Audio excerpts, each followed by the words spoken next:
자, 저 들어왔습니다. 국성 강사입니다. 자, 임대주택 정책, 분양주택 정책 합쳐서 주택 정책. 요새는 분양주택 정책이 계속 나오고 있어요. 자, 첫 번째, 일단 임대주택 정책에는 3종 세트가 있죠. 임대료 규제, 임대료 보조, 임대료 규제, 임대료 보조, 그리고 공공임대주택, 공공임대주택. 자, 분양주택 정책에는 뭐가 있어요? 분양가 상한제, 분양가 상한제, 그리고 선분양. 이 5가지 정책을 지금 살필 텐데 어떤 측면에서 우리가 이해를 하셔야 된다 했어요. 공급자에게 유리하냐 불리하냐. 우리가 아니야. 공급자에게 유리하냐 불리하냐.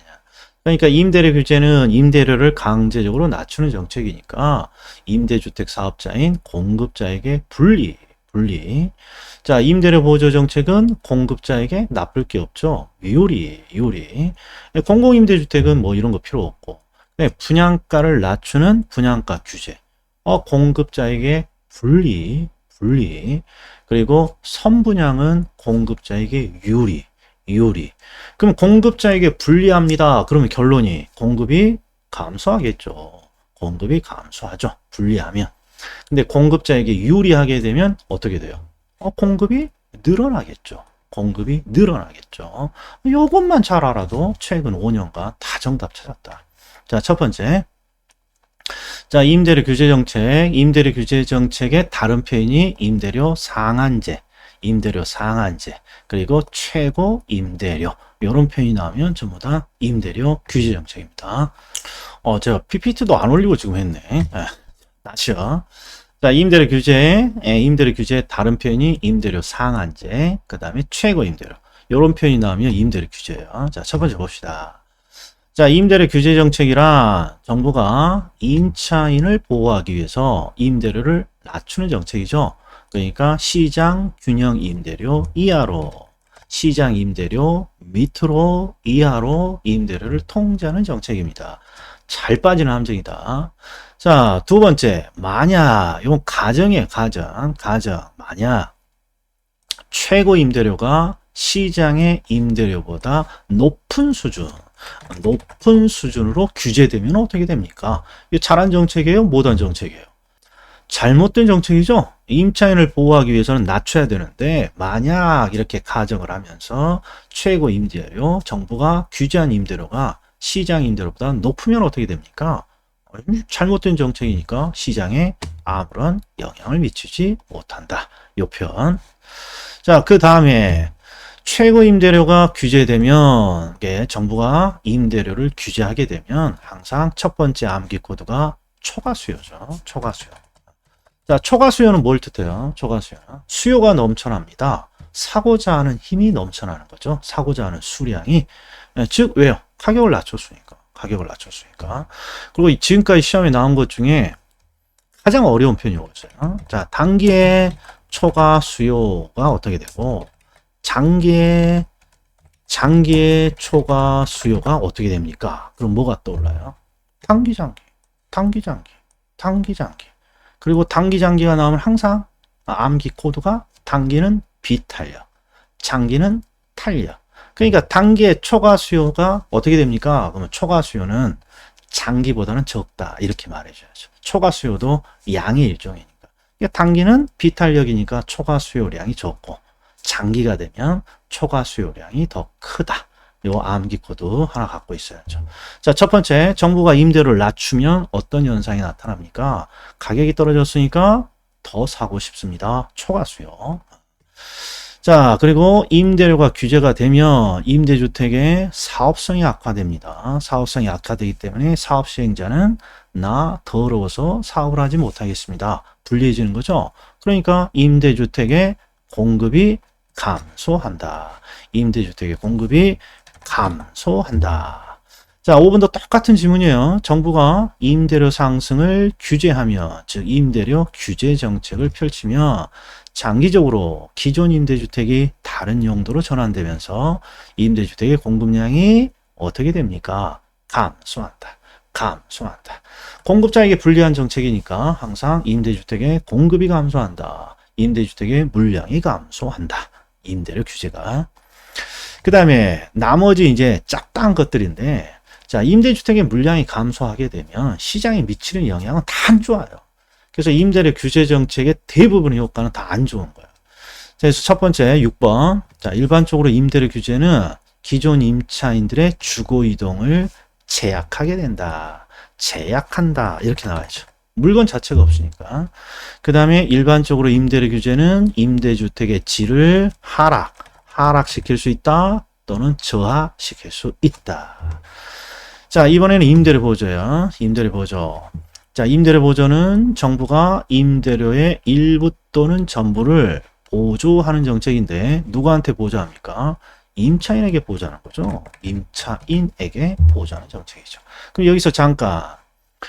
자, 정부의 보조 정책은 소비자 보조 정책이 있고 공급자에게 보조하는 정책이 있는데 임대료 보조 정책은 어디예요? 그렇죠. 임차인이 임대주택의 소비자니까 소비자 보조 정책에 해당한다. 소비자 보조 정책에 해당한다. 이런 것도 시험에 나왔어요. 자, 그리고 이제 효과 봅시다. 자, 정부가 임대료를 보조하게 되면 항상 단기적으로 임대주택의 수요가 어떻게 됩니까? 수요가 어떻게 됩니까? 당연히 늘어나겠죠. 보조금을 통해서 수요가 늘어나겠죠. 자, 그리고 임대료가 보조되면 3번 장기적으로 임대주택의 공급은 어떻게 됩니까? 그러면 임차인에게 보조를 하는 정책이에요. 임대료 보조는 임차인에게 보조를 하는 정책이지만 임대사업자에게 나쁠 게 있어요? 없어요? 나쁠 게 없죠. 임차인들의 호주머니가 두둑해지면 임대사업자에도 땡큐라고 하죠. 왜? 그 돈이 나한테 올 거니까.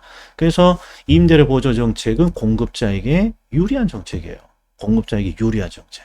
항상 소비자의 돈이 풍부해지면 물건을 판매하는 공급자에게 유리하죠. 소비자들의 돈이 어차피 나한테 올 거니까. 자, 그래서 임대료가 보조되면 공급은 어떻게 됩니까? 그러면 증가 이렇게 해줘야죠. 증가. 자, 그래서 시험에 잘 나오는 비교가 하나 있어요.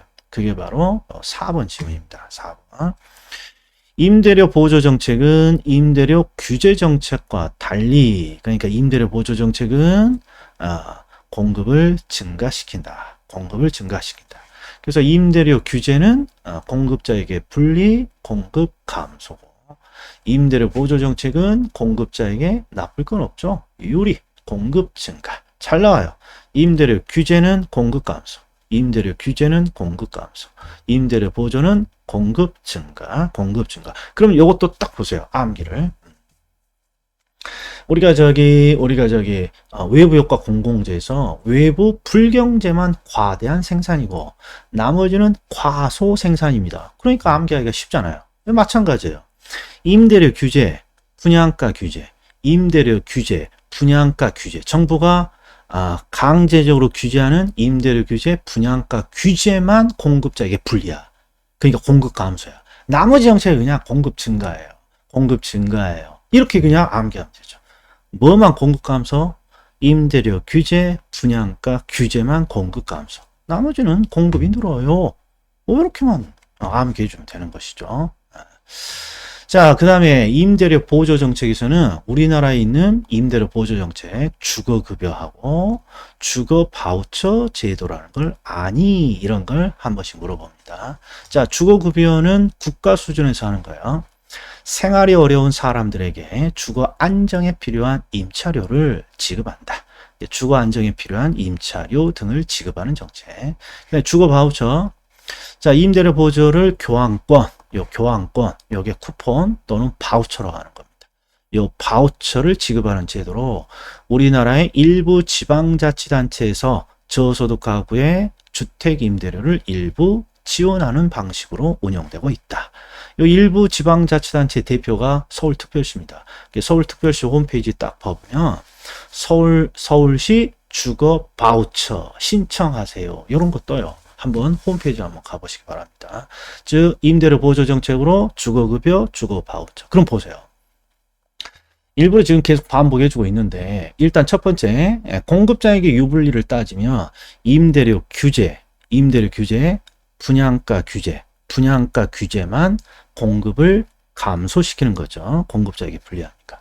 그 다음에 임대료 보조 정책에서는 이런 게 잘 나와요. 임차인에게 보조를 해주는 거니까 소비자 보조 정책이고, 임대료 보조와 관련한 정책으로 주거급여, 국가 수준의 주거급여, 지방자치단체의 주거 바우처 제도 등이 있더라. 이런 것들. 근데 공공임대주택은 뭐 시험에 요거밖에 없어요. 요거밖에. 자, 정부가 공급하는 공공임대주택의 임대료는 시장의 임대료보다 낮아요. 낮기 때문에. 자, 정부가 공급하는 공공임대주택의 임대료는 시장 임대료보다 낮기 때문에 공공임대주택의 거주자들은 사적 시장의 임대료와의 차이만큼을 정부로부터 보조받는 효과가 있더라. 최근에는 요 지문만 나왔어요. 자, 그러면 요걸 잘 보세요. 상대적으로 소득이 낮은 어떤 저소득층에게 이렇게 지원을 해주는 거죠. 그러니까 요거 소득의 재분배 효과가 있다 없다? 있다. 요까지 추가적으로. 자, 이번에는 분양주택 정책이에요. 첫 번째 분양가 규제. 분양가 규제하며 임대료 규제, 분양가 규제만 공급자에게 분리, 공급 감소. 공급 감소. 자, 분양가 규제 정책이란 무주택자의 주택가격 부담을 완화하기 위해서 시장 분양가 이하로, 시장 분양가 밑으로 분양가를 통제하는 정책입니다. 이게 분양가를 낮추겠다는 정책이죠. 자, 그리고 분양가 상한제에서 상한 가격이 시장 가격보다 낮습니다. 이런 표현이 잘 나오는데 이런 표현은 의미가 없어요. 자, 분양가 상한제는 분양가를 통제하는 정책인데 시장 가격보다 낮아요. 이 제대로 정상적인 정책이죠. 그러니까 항상 뒤쪽을 잘 봐. 자, 임대료 규제와 분양가 규제는 시장만 다르지 결론이 똑같죠. 일단 여기는 네 글자 뭐예요? 초과수요. 분양가를 강제적으로 낮추니까 더 사고 싶은 거죠. 초과수요. 그리고 밑은 공급 감소라고 해줘야죠. 공급 감소. 주택건설업체의 수익성을 낮추는 요인이니까 공급 감소. 그러니까 또 암기야. 이해하지 말고. 임대료 규제, 분양가 규제, 공급자에게 분리, 공급 감소. 자, 그 다음에 주택법 봅시다. 우리 분양가 상한제는 어떤 법에 근거하고 있습니까? 그럼 주택법입니다. 이 법 조문까지는 암기할 필요 없지만 주택법 잘 나온다. 그리고 주택법에서는 뭐라고 규정되어 있습니까? 그러면 항상 암기 코드가 000이죠. 0~3마리. 000~3마리. 공이 뭡니까? 자, 공공택지죠. 공공택지에서 공급하는 공동주택이에요. 공공택지에서 공급하는 공동택지. 얘들은 반드시 분양가 상한제가 적용되는 거죠. 공공택지에서 공급되는 공동주택. 이유는 뭐예요? 이유는 이거죠. 자, 분양가격은 항상 택지비와 건축비로 구성됩니다. 자, 분양가 상한제는 택지비와 건축비로 구성됩니다. 근데 공공택지를 이렇게 분양받아서 건축하게 되면 뭐가 확 떨어져요? 택지비가 확 떨어지는 거야. 그러니까 그것만큼 분양가를 낮춰라. 그래서 0~3마리 뭐라고? 공공택지에서 공급하는 공동주택. 공공택지에서 공급하는 공동주택. 애들은 분양가 상한제를 적용해야죠. 그럼 첫 번째 봅시다. 1번. 사업주체, 여기는 주택법은 항상 사업주체라고 하죠. 왜? 주택법은 주택사업을 하는 걸 규정하는 거예요. 즉, 주택을 팔아먹는 사업을 하는 이 주택사업자들을 규제하는 거예요. 이게 주택사업을 하는 사업주체가 일반인에게 공급하는 공동주택 중에 다음 어느 하나에 해당하는 지역에서 공급하는 주택의 경우에는 이 조에서 정하는 기준에 따라 산정된 분양가격 이하로 공급해야 된다. 이하로. 이게 낮게 공급해야 된다. 분양가를 낮게 공급해야 된다. 근데 이게 어떤 경우입니까? 그러면 첫 번째가 바로 공공택지에서 공급하는 공동주택이에요. 공공택지에서 공급하는 공동주택이 되는 거예요. 그래서 0~3마리. 공공택지에서 공급하는 공동주택. 자, 그런데 우리 시험에 딱 한 번 여기 나왔어요. 야, 그러면 공공택지가 아니라 공공택지 외 택지는 분양가 상한제가 어떻게 되니? 원칙은 적용되지 않겠죠. 공공택지 외 택지. 다른 말로 민간택지 같은 거예요. 여기는 당연히 분양가 상한제가 적용이 되지 않는 것이 원칙이겠죠. 그러나 공공택지 외 택지더라도 여기가 주거정책심의위원회 심의를 거쳐서 분양가 상한제 적용합시다. 그러면 적용받는 거예요. 자, 그럼 암기. 자, 분양가 상한제는 법적으로 어디에 적용됩니까? 공공택지에서 공급하는 공동주택이에요. 이들은 공공택지에서 공급하니까 택지비가 싸잖아. 분양가 그냥 낮춰라 이런 거야. 그리고 공공택지 외 택지라면 원칙적으로 분양가 상한제를 적용받지 않지만 공공택지 외이더라도 주거정책심의위원회 심의를 거쳐서 분양가 상한제 적용이 필요하다. 그러면 적용할 수 있는 것이죠. 자, 그리고 시험에 열댓 번 나온 거죠. 분양가 상한제가 적용되지 않는 경우가 뭐 있습니까? 요거 도시형 생활주택. 그리고 분양가격은 택지비와 건축비로 나눠진다. 자, 그 다음에 선분양은 요것만 기억해 주면 되죠. 자, 주택이 완공되기 전이죠. 주택이 완공되기 전에 주택을 미리 선분양하는 제도입니다. 그럼 왜 이렇게 선분양 정책을 하고 있습니까? 그러면 선분양 제도는 주택이 완공되기 전에 분양을 해서 분양대금을 유입되게 한다 이런 말이에요. 그래서 누구에게? 사업자의 초기 자금 부담을 완화시키기 위해서 도입되었습니다. 준공하기 전에 분양을 시켜서 분양대금을 유입하게 함으로써 사업자의 어떤 건설 비용 등 초기 비용을 완화시켜준다는 것이죠. 따라서 공급자에게 유리한 정책이에요. 유리한 정책이다. 자, 그리고 마지막에 자, 공급자에게는 유리하지만 그 반대적으로 이 주택을 분양받은 사람에게는 불리하겠죠. 그게 어떤 겁니까? 이거죠.